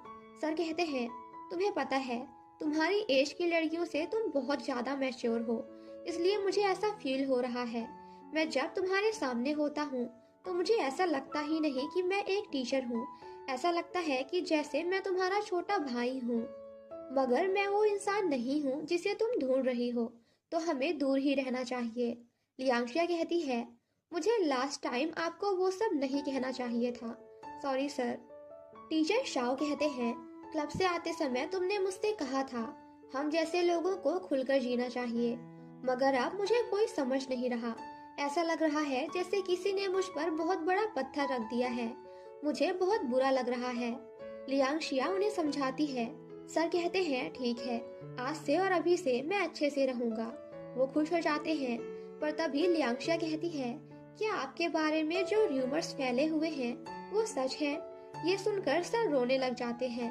लियांशिया उन्हें चुप कराने लगती है, पर तभी मैम वहां आ जाती है और उन दोनों को ऐसे देख लेती है। लियांशिया उन्हें समझाती है, मगर वो नहीं समझती। वो सर से कहती है, मैं तुम्हें एक ऑनेस्ट इंसान समझती थी, मगर मैं गलत थी। ये कहकर वो वहां से चली जाती है और सर फिर से रोने लगते हैं। अब अगली सुबह लियांशिया ग्राउंड में बैठकर यान के बारे में नहीं, यान का गेम देख रही होती है। तभी माँ उसके पास आता है। वो कहता है, मैं प्रिंसिपल ऑफिस के पास से जा रहा था, तभी मैंने उन्हें टीचर शाओ को डांटते हुए सुना। वो कह रहे थे पिछली रात वो किसी लड़की के साथ थे और रो रहे थे। क्या तुम्हें पता है वो लड़की कौन है? लियांशिया कहती है, प्लीज मेरे साथ मस्ती मत करो। माओ कहता है, मुझे पता है तुम मेरे साथ वापस आना चाहती हो। एक काम करो, मेरे कपड़े धो दो। तभी मेली वहां आती है और माओ का मजाक बनाने लगती है कि तुम कितने अनहाइजीनिक हो। तभी यान वहां आता है। लियांशिया उसे पानी देती है। यान उससे कहता है, साथ खाना खाने चले? मैं तुम्हारे लिए तुम जो भी खाना चाहोगी वो खरीदूंगा। लियांशिया कहती है, ठीक है। फिर वो दोनों वहां से चले जाते हैं। अब ये बात पूरी क्लास में, या फिर ये कहो कि पूरे स्कूल में फैल जाती है कि माओ बहुत अनहाइजीनिक लड़का है। वो 2 हफ्ते तक अपने कपड़े नहीं धोता। वो लड़की जो उसे पसंद करती है कहती है, मैं उसके कपड़े चुरा लूंगी और धोकर उसे वापस करूंगी, तो शायद माओ मुझे पसंद करने लगे। क्लास में यान लियांशिया से कहता है, क्या जब तुम काम करती हो तो खाना और सोना सब कुछ भूल जाती हो? मैं लंच लाया हूँ, चलो साथ में करते हैं। लियांशिया कहती है, ठीक है। फिर वो दोनों साथ में खाने लगते हैं। यांग लियांशिया से पूछता है, क्या तुम वीकेंड पर फ्री हो? लियांशिया कहती है, हाँ। तो वो लोग मिलने का डिसाइड करते हैं। तभी यान उसे टिश्यू देता है। लियांशिया की नजर वहां रखी यान की बुक पर पड़ती है, जिसमें बिल्कुल वैसा ही पेज होता है जो कि उस लेटर पे था। लियांशिया सोच में पड़ जाती है। अब रात में भी उसे नींद नहीं आ रही होती है। मेली और शाओनिंग उससे पूछती हैं, क्या हुआ? लियांशिया कहती है, ये वो कैसे हो सकता है? इतना कहकर वो वापस लेट जाती है। अब अगले दिन लियांशिया स्कूल आती है। वो उन पेजेस को देख रही होती है। तभी यान वहां आता है। लियांशिया कहती है, तुम्हारे पेजेस बहुत यूनिक हैं, कहाँ से लिए तुमने? यान कहता है, ये मेरे पेरेंट्स ने अमेरिका से लाए हैं। अगर तुम्हें पसंद आया हो तो तुम ले सकती हो। लियांशिया कहती है, नहीं नहीं, ऐसी कोई बात नहीं है। और फिर वो दोनों बोर्ड पर ड्राइंग करने लगते हैं। वो दोनों साथ पूरा बोर्ड सजाते हैं और साथ में बहुत अच्छा वक्त बिताते हैं। लियांशिया को बोर्ड पर नंबर देखकर याद आता है, लेटर में भी ऐसा ही लिखा हुआ था। कुछ देर बाद वो दोनों घर जाने लगते हैं। नीचे आकर वो देखती है बारिश हो रही है। उन दोनों के पास छाता नहीं होता। यान कहता है, तुम यहीं रुको। वो भाग कर जाता है और कुछ देर में छाता लेकर आता है, जिसके बाद वो लियांशिया को छाता देकर उसे अपनी साइकिल में बैठने कहता है। लियांशिया बैठ जाती है, जिसके बाद दोनों जाने लगते हैं। लियांशिया उसे पकड़कर बैठी होती है। तभी माओ उन दोनों को साथ में देख लेता है। यान लियांशिया को छोड़कर चला जाता है। माओ बाहर आता है और उसे कहता है, बारिश में साथ आना बहुत रोमांटिक होगा ना? असल में माओ छाता लेकर लियांशिया को ही लेने जा रहा था।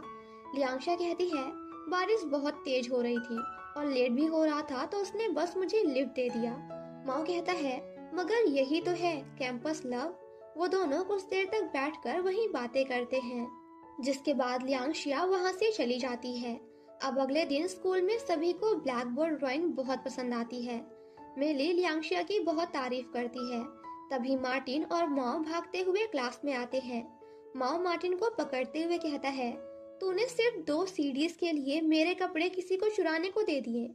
मार्टिन कहता है, देख भाई, ऐसा नहीं है, वो बस तेरे कपड़े धोकर तुझे वापस कर देगी, तू प्लीज गुस्सा मत कर।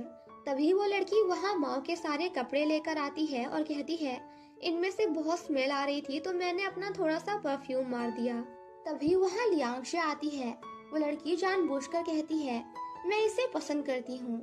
माओ लियांशिया को जलाने के लिए उस लड़की को थैंक्स बोलता है और वो लड़की बहुत खुश हो जाती है।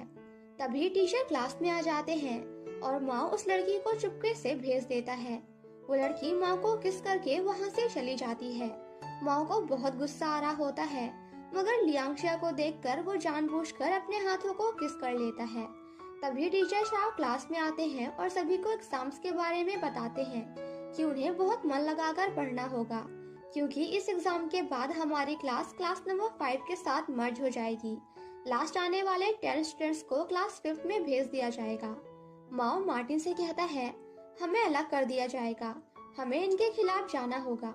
मार्टिन मना कर देता है तो माओ खुद सर से कहता है, हमें साथ रहना है, आप हमें इस तरह अलग नहीं कर सकते। वो सभी को कुछ कहने बोलता है, मगर कोई कुछ नहीं कहता, इसलिए बेचारा माओ चुपचाप फिर से वापस बैठ जाता है। और इसी के साथ हमारा ये पार्ट यहीं पे खत्म हो जाता है।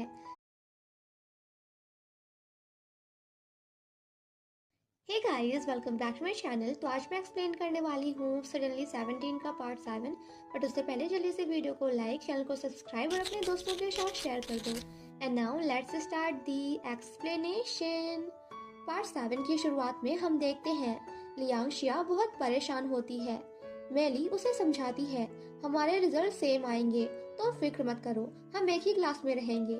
लियांशिया, तुम लोगों को तो पता ही है, कुछ वक्त से मेरे मार्क्स बहुत खराब आ रहे हैं। वहीं मार्टिन माओ से कहता है, तुम्हारे तो एग्जाम में बहुत अच्छे मार्क्स आते हैं, मैं तुम्हारा पेपर कॉपी करूंगा, फिर हम एक ही क्लास में रहेंगे। माओ, अगर मुझे ही अच्छे मार्क्स नहीं आए तो? मार्टिन, ऐसा हो ही नहीं सकता, तुम कर लोगे। तभी लियांशिया अपने दोस्तों के साथ वहाँ आती है। माओ उससे कहता है, मुझे तुमसे कुछ बात करनी है। वो उसे साइड में ले जाकर कहता है, एग्जाम्स आने वाले हैं, तुम क्या करने वाली हो? लियांशिया, मैं पढ़ाई करूंगी। माओ, तू पागल हो गई है क्या? हम पहले सही से एग्जाम्स दे सकते थे, मगर अब हम फ्यूचर से आए हैं। लियांशिया, ये तो तुम्हारे लिए अच्छा ही है, अगर तुम बी क्लास में चले गए तो यान के साथ रह सकते हो, फिर तुम दोनों साथ में कपड़े धोना, ओके? और इस तरह हम एक दूसरे से दूर भी रह सकते हैं। माओ, क्या तुम सच में चाहती हो कि हम अलग क्लास में चले जाएं? वैसे इससे मुझे फर्क तो कुछ नहीं पड़ेगा, क्योंकि मेरे पिछले एग्जाम्स में बहुत अच्छे मार्क्स आए थे। मुझे तो डर इस बात का है कि कहीं तुम दूसरी क्लास में न चली जाओ। अब तो सिर्फ एक ही हफ्ता बचा है। लियांशिया, अगर तुम्हारे पास कोई अच्छा सॉल्यूशन है तो मुझे बताओ। माओ, तुम जाकर सर शाओ से इस बारे में डिस्कस करो। लियांशिया, पागल हो क्या? हमारी 2 दिन पहले ही आर्ग्यूमेंट हुई है, मैं उनके पास कैसे जा सकती हूँ? माओ, फिर कुछ नहीं हो सकता, सर शाओ के साथ मेरा रिलेशन अच्छा नहीं है, अब बस ये तुम ही कर सकती हो, तुम्हें ये करना होगा, हमें सेम क्लास में रहना होगा, मैं नहीं चाहता तुम फेल हो जाओ। लियांशिया, मुझे समझ नहीं आ रहा तुम मेरे साथ एक ही क्लास में क्यों रहना चाहते हो? माओ, देखो, मैं सिर्फ अपना नहीं बल्कि पूरी क्लास का सोच रहा हूँ। लियांशिया, ठीक है, मैं ट्राई करूंगी। अब कुछ देर बाद लियांशिया सर शाओ के सामने आ जाती है और कहती है, मुझे आपसे कुछ बात करनी है। टीचर शाओ, देखो लियांशिया, तुम मेरे पास मत आया करो, मैं तुम्हारा बार बार आना जाना झेल नहीं सकता, मुझे शांति से मेरी जिंदगी जीना है। लियांशिया, सर, मुझे आपसे एक बिजनेस के बारे में डिस्कस करना है, मुझे क्लास ग्रुपिंग के बारे में बात करनी है। टीचर शाओ, उसकी रिस्पॉन्सिबिलिटी मैम ने ली है। लियांशिया कहती है, मगर क्लास ग्रुपिंग से किसी को कोई फायदा नहीं होगा, और आप भी तो ऐसा नहीं चाहते ना, आप हमारी हेल्प कर सकते हैं। टीचर शाओ, मैं अगर इस डिसीजन के खिलाफ भी हूँ तो भी कुछ नहीं कर सकता, क्योंकि मैं बस एक यंग टीचर हूँ, मैं मदद नहीं कर पाऊंगा। मैम ने जब तुम्हें और मुझे उस रात साथ में देखा था, मैंने वो भी अभी तक उनसे क्लियर नहीं किया है। लियांशिया, मगर हमने तो उस रात कुछ नहीं किया। मैं भी आपके साथ चलूंगी उनकी मिसअंडरस्टैंडिंग को दूर करने में। टीचर शाओ, ठीक है, मैं ट्राई करूंगा, मगर तुम ज्यादा होप मत रखना। ये कहकर वो वहां से चले जाते हैं। अब मैम ग्राउंड में होती हैं, तभी टीचर शाओ उनके पास जाते हैं। वो कहते हैं, मुझे क्लास ग्रुपिंग के बारे में बात करना है। मैम कहती हैं, स्कूल के बाद मेरी ऑफिस में आ जाना। ये कहकर वो वहां से चली जाती हैं। माओ और लियांगशिया उन दोनों को देख रहे होते हैं। लियांगशिया माओ से कहती है, मुझे नहीं लगता इससे कुछ होगा। माओ, मेरे पास एक और आइडिया है। रात में जाकर हमें एग्जाम पेपर चुरा लेने चाहिए। लियांगशिया, देखो ये काम तुम खुद करो। माओ उसे भी अपने साथ चलने कहता है, मगर लियांगशिया मना कर देती है। अब रात में मैम ऑफिस में वाइन पी रही होती हैं। तभी टीचर शाओ वहां आते हैं। वो दोनों आपस में बातें करने लगते हैं। मैम टीचर शाओ को भी वाइन देती हैं और वो दोनों साथ ड्रिंक करते हैं। वहीं माओ छुपते छुपाते ऑफिस जा रहा होता है। तभी लियांगशिया भी आ जाती है और कहती है, मैं भी तुम्हारे साथ जाऊंगी। वो दोनों छुपते हुए ऑफिस का दरवाजा खोलते हैं और अंदर जाते हैं। वहीं मैम और सर शाओ दोनों बहुत ड्रंक हो जाते हैं। टीचर शाओ मैम से कहते हैं, आपको नहीं लगता कि मैं एक लूजर हूँ? मैम, नहीं, आप थोड़े अजीब जरूर हो, मगर स्टूडेंट्स आपको पसंद करते हैं। वो आपको काइंड और नॉलेजेबल समझते हैं, मगर स्कूल में तो मुझे कोई पसंद ही नहीं करता। टीचर शाओ, ऐसा नहीं है, आप फ्रीली अपने आइडियाज सभी को बता सकती हैं, मगर मैं ये नहीं कर सकता। मैम कहती हैं, जब से आप इस स्कूल में आए हैं तो मैं आप पर बहुत ध्यान देने लगी हूँ। टीचर शाओ कहते हैं, मुझे ये बात नहीं पता थी। मैम कहती हैं, आप जो फर्स्ट स्कूल में थे वहाँ का एक टीचर मेरा फ्रेंड है, तो मुझे आपकी पूरी हिस्ट्री भी पता है। ये सुनकर सर उदास हो जाते हैं और कहते हैं, तो तुम्हें मुझ पर भरोसा नहीं? मैम कहती हैं, चिंता मत करो, हमारी जैसी जॉब है उसमें लोगों को बहुत जल्दी गलतफहमी हो जाती है, इसलिए मुझे आप पर पूरा भरोसा है। ये सुनकर टीचर शाओ रिलैक्स हो जाते हैं और कहते हैं, मुझे आपसे कुछ कहना है, आप मुझे बहुत खूबसूरत लगती हैं। ये सुनकर मैम शर्माने लगती हैं और सर शाओ बहुत नर्वस हो जाते हैं। वो जाकर सोफे पर बैठ जाते हैं, फिर अचानक से उठकर वहां से जाने लगते हैं। मैम टीचर शाओ को आवाज देते हुए उनके पीछे जाती हैं। वहीं माओ और लियांगशिया पेपर ढूंढ रहे होते हैं। लियांगशिया को कुछ पेपर्स मिल जाते हैं। लियांगशिया उन्हें छिपा लेती है। तभी वो दोनों मैम की आवाज सुनते हैं और वहीं छिप जाते हैं। मैम और सर ऑफिस में आते हैं। तभी उन्हें वॉचमैन की आवाज आती है और दोनों छुप जाते हैं। टीचर शाओ लियांगशिया और माओ को देख लेते हैं, मगर कुछ नहीं कहते, जिसके बाद वो लियांगशिया को लेकर पीछे से निकल जाते हैं और मैम माओ को पकड़ लेती हैं। माओ भी वहां से भाग जाता है, मगर वॉचमैन मैम को बाहर निकलते हुए देख लेता है और गलत समझ लेता है। मैम वॉचमैन को समझाने की कोशिश करती है, मगर वॉचमैन कहता है, डोंट वरी मैम, मैं इस बारे में किसी को कुछ नहीं बताऊंगा, एंड वहां से भाग जाता है। दूसरी तरफ टीचर शाओ और सिया जा रहे होते हैं। सर लियांगशिया से पूछते हैं, तुम इतनी रात को मेरे ऑफिस में क्या कर रही थी? मगर लियांगशिया सर को मैम के नाम से चिढ़ाने लगती है। वो कहती है, हमें इस बारे में बात करना चाहिए। वैसे क्या आप मैम को पसंद करते हैं? टीचर शाओ उसे ये सब पूछने से मना करते हैं। लियांगशिया, देखिए, अगर आप उन्हें पसंद करते हैं ना, तो जल्दी से जाकर उन्हें बता दीजिए।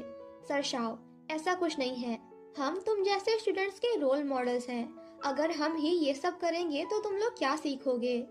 लियांगशिया, देखिए, आप दोनों में से किसी की शादी नहीं हुई है, तो अगर आपके बीच कुछ होता भी है तो कोई कुछ नहीं बोलेगा। पहले मैं भी लोग क्या सोचेंगे इस बारे में बहुत सोचा करती थी, मगर अब मुझे कोई फर्क नहीं पड़ता। टीचर शाओ, सही कह रही हो, मैं भी इन सब से थक गया हूँ, मगर मैं क्या करूँ? लियांगशिया, पहले तो आपको ओपन होना होगा। वैसे इस बारे में हम बाद में बात करेंगे, पहले आप ये बताइए कि क्या आपने मैम से क्लास चेंज के बारे में कोई बात की? सर कहते हैं नहीं और वहां से चले जाते हैं। अब नेक्स्ट मॉर्निंग वॉचमैन मैम की बात अपने दोस्तों को बताता है और कहता है, किसी को बताना मत। मगर धीरे धीरे ये बात पूरे स्कूल में फैल जाती है। और सभी मैम के बारे में बातें बनाने लगते हैं। कुछ देर बाद मैम माओ को ऑफिस में बुलाती हैं और पूछती हैं, तुम कल रात कहाँ थे? माओ कहता है, कहीं नहीं।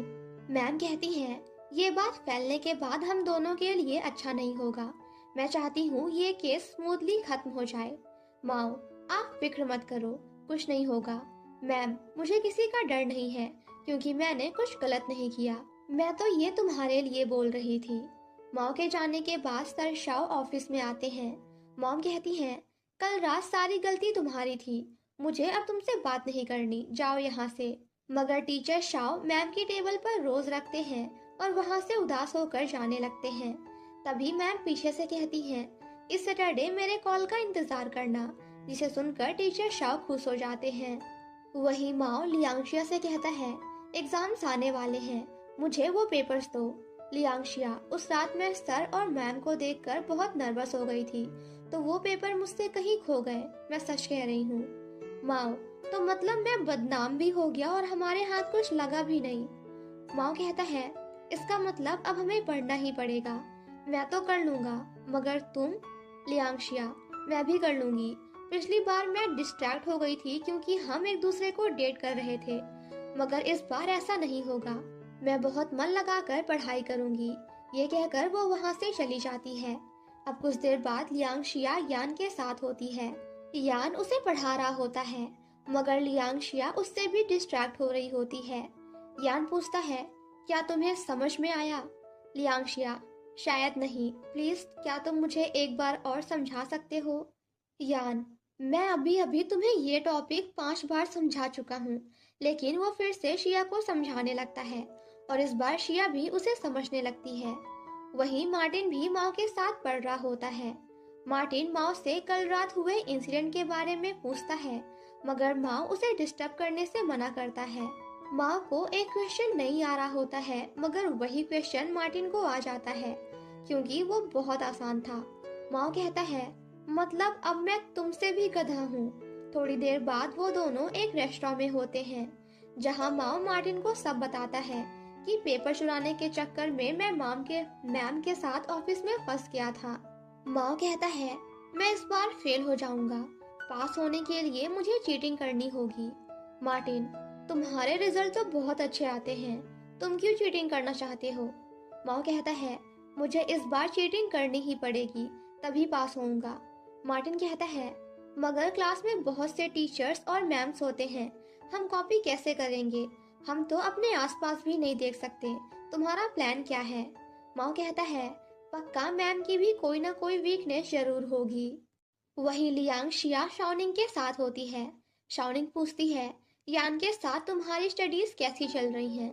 लियांगशिया, अगर तुम इस बारे में ना ही पूछो तो ही अच्छा है, मुझे उसका समझाया हुआ एक वर्ड समझ नहीं आता। शाओनिंग कहती है, एग्जाम्स नजदीक हैं, तुम क्या करोगी? शिया कहती है, मुझे कुछ सोचना होगा। जिसके बाद वो लोग रूम में वापस आती हैं, तो मेली पर्दे लगाकर कुछ कर रही होती है। वो लोग पर्दे हटाकर उसे डरा देती हैं। दरअसल मेली किसी के लिए गिफ्ट बना रही होती है। वो दोनों उसे बताने के लिए जिद करने लगती हैं। मेली उन्हें बताती है और बहुत शर्मा जाती है। अब अगले दिन माओ और लियांगशिया सीढ़ियों पर खड़े होते हैं।